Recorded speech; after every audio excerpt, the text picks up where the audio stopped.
Dear student, आज हम बात करेंगे synthesis of large molecules by the process of condensation. हमारे जिस्म के अंदर बहुत सारे केमिकल रिएक्शंस होते हैं और उस केमिकल रिएक्शन से लार्ज मॉलिक्यूल्स जो हैं वो बनते हैं। उनके बहुत सारे प्रोसेसेस हैं। आज हम डिस्कस करेंगे कंडेंसेशन को।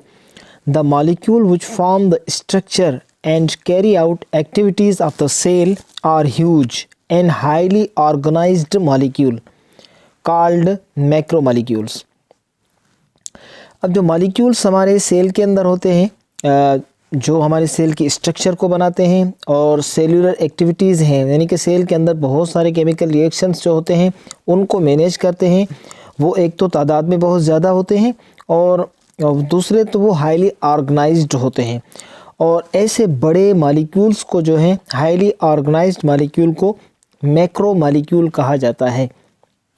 दिस इज़ जैसे कि पिक्चर में दिखाई दे रहा है, ये एक लार्ज मॉलिक्यूल है और हाईली ऑर्गेनाइज्ड है, इसीलिए इस मॉलिक्यूल को कहा जाएगा मैक्रो मॉलिक्यूल्स। तो हमारे जो स्ट्रक्चर है और हमारे जिस्म के अंदर जितनी भी एक्टिविटीज़ हो रही होती हैं उसमें क्या होता है कि बहुत सारे लार्ज मॉलिक्यूल्स जो हैं वो बनते हैं, जिसको मैक्रो मॉलिक्यूल कहा जाता है।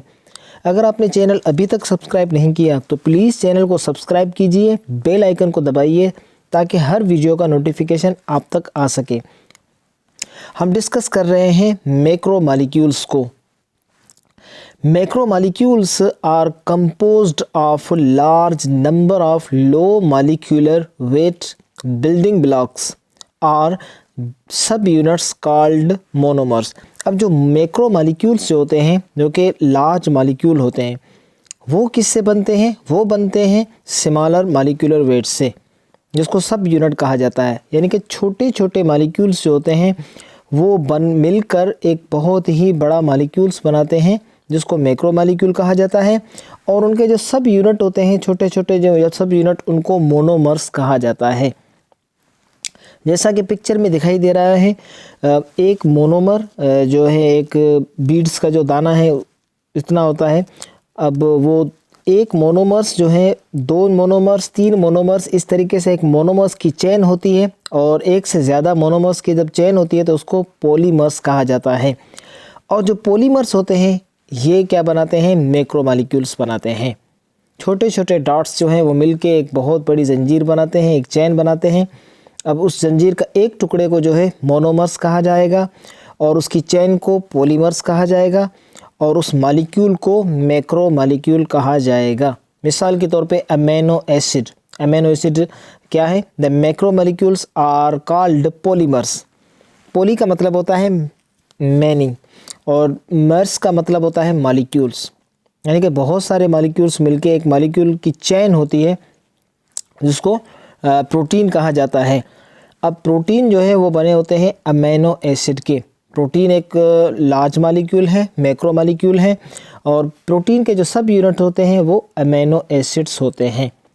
Macro molecules can be divided into 4 major categories. अब जो मैक्रो मॉलिक्यूल्स होते हैं, हमारे जिस्म के अंदर जो बड़े मॉलिक्यूल होते हैं, उनको 4 कैटेगरीज के अंदर डिवाइड किया गया है। उन मॉलिक्यूल्स के 4 मेजर टाइप्स हैं। सबसे पहले आते हैं प्रोटीन। प्रोटीन मैक्रो मॉलिक्यूल्स होते हैं। Number second type is called polysaccharide and the third one is known as lipids और फोर्थ वन न्यूक्लिक एसिड्स। ये 4 मैक्रो मॉलिक्यूल्स होते हैं हमारे जिस्म के अंदर। पहले आइए डिस्कस करते हैं प्रोटीन्स पे। Proteins are composed of subunit called amino acids. Protein जो होते हैं वो बने होते हैं, इनके जो सब यूनिट्स होते हैं, मोनोमर्स जो होती है प्रोटीन्स की, उनको कहा जाता है अमीनो एसिड्स। अब बहुत सारे अमोनिया के जो ग्रुप है, अमीनो एसिड्स जो हैं वो मिलके एक बड़ा मॉलिक्यूल प्रोटीन्स बनाते हैं। इनके अलग अलग फंक्शंस होते हैं, इस पर हम बाद में डिस्कस करेंगे। उसके बाद आते हैं polysaccharide. Polysaccharide are composed of monosaccharide. अब पॉलीसैकेराइड एक मैक्रो मॉलिक्यूल है। अब इनका जो सब यूनिट्स होते हैं जिनसे बनते हैं, जो मोनोमर्स जो हम कहें जिसको, वो होते हैं मोनोसैकेराइड।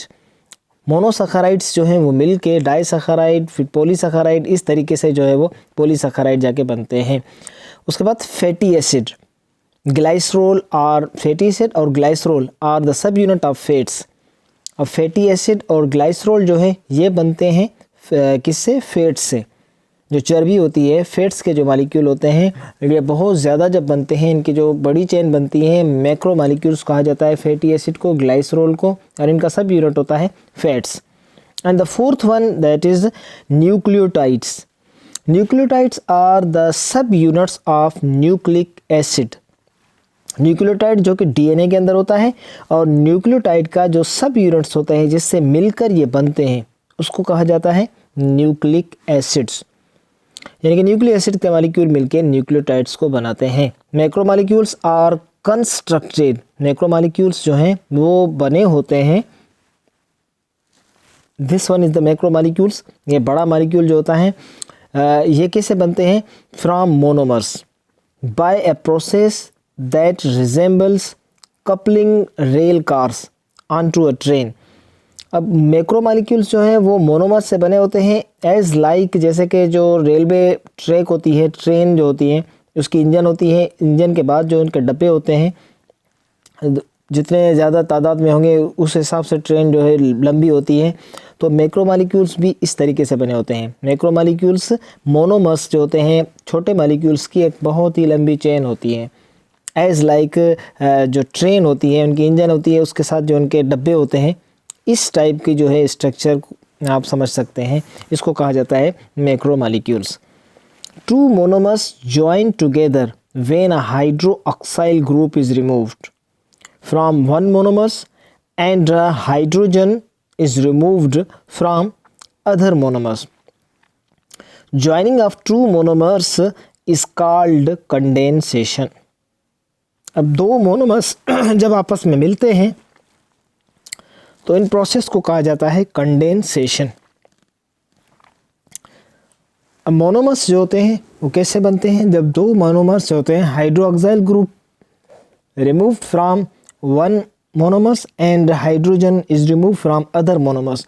जब हाइड्रोक्साइल ग्रुप और हाइड्रोजन ग्रुप जो है ये रिमूव होते हैं और दो मोनोमर्स जो हैं वो आपस में मिलते हैं, एक चेन बनती है, उसको कहा जाता है condensation. This type of condensation is called dehydration because water is removed, dehydration, and bonds is made, synthesis. अब कंडेंसेशन में क्या होता है? वाटर का मॉलिक्यूल जो है वो रिमूव हो जाता है, डिहाइड्रेशन होती है, वाटर का मॉलिक्यूल रिमूव हो जाता है और दो मोनोमर्स आपस में जुड़ जाते हैं और इस प्रोसेस को कहा जाता है कंडेंसेशन। कंडेंसेशन में क्या होता है? वाटर मॉलिक्यूल जो है वो रिमूव होता है, डिहाइड्रेशन होती है और दो मोनोमर्स जो है वो आपस में जुड़ते हैं, बॉन्ड बनता है। तो इस प्रोसेस में क्या होता है? एक बड़ी चेन बनती है मोनोमर्स मॉलिक्यूल की जिसको पॉलीमर्स कहा जाता है। What is the condensation? Condensation के अंदर दो मोनोमर्स मिलते हैं, डिहाइड्रेशन होती है, वाटर का मॉलिक्यूल जो है वो रिमूव होता है, हाइड्रोक्साइड ग्रुप और हाइड्रोजन ग्रुप जो है रिमूव होते हैं, उसकी मदद से दो मोनोमर्स आपस में जुड़ते हैं और इस प्रोसेस को कहा जाता है कंडेंसेशन। अब this process is known as condensation. Condensation में डिहाइड्रेशन होती है, वाटर का मॉलिक्यूल जो है वो रिमूव होता है और दो मोनोमर्स आपस में जुड़ते हैं। और हाइड्रोलाइसिस जो एक अदर प्रोसेस है उसको भी हम डिस्कस करेंगे। उसके अंदर क्या होता है कि दो मोनोमर्स जो हैं वो टूटते हैं, वाटर का मॉलिक्यूल ऐड होता है और दो मोनोमर्स टूटते हैं। Breaking of large molecules by hydrolysis, another process which is just reverse of the condensation is called hydrolysis। अब क्या होता है? कंडेंसेशन के अंदर दो मोनोमर्स आपस में जुड़ते हैं और लार्ज मॉलिक्यूल बनते हैं। अब जो लार्ज मॉलिक्यूल्स जब टूटते हैं तो उस प्रोसेस को कहा जाता है हाइड्रोलाइसिस। किस तरीके से टूटते हैं? हाइड्रोजन जो ग्रुप होता है वो जो मॉलिक्यूल्स जो टूटते हैं किस तरीके से? हाइड्रोजन जो है दो मोनोमर्स के बीच में ऐड होता है और मोनोमर्स जो है वो टूट जाता है। Hydrolysis, hydro means water, lysis means breaking, a process during which polymers are broken down into their sub units monomers by addition of water is called hydrolysis. उसके अंदर डिहाइड्रेशन होती है, कंडेंसेशन के अंदर वाटर मॉलिक्यूल रिमूव होता है और दो मोनोमर्स आपस में जुड़ते हैं। अब हाइड्रोलाइसिस बिल्कुल रिवर्स प्रोसेस है कंडेंसेशन में, कंडेंसेशन का। इसमें क्या होता है? वाटर मॉलिक्यूल ऐड होता है और दो मोनोमर्स जो है वो ब्रेक होते हैं, टूटते हैं। तो इस प्रोसेस को कहा जाता है हाइड्रोलाइसिस। अब बड़े मॉलिक्यूल्स के बनने को कहा जाता है कंडेंसेशन और बड़े मॉलिक्यूल्स के टूटने के प्रोसेस को कहा जाता है हाइड्रोलाइसिस। अगर चैनल अभी तक सब्सक्राइब नहीं किया तो प्लीज़ चैनल को ज़रूर सब्सक्राइब कीजिए, बेल आइकन को दबाइए ताकि हर वीडियो का नोटिफिकेशन आप तक आ सके। अगर वीडियो अच्छी लगी हो तो प्लीज़ लाइक और कमेंट ज़रूर कर दीजिएगा। Thank you very much.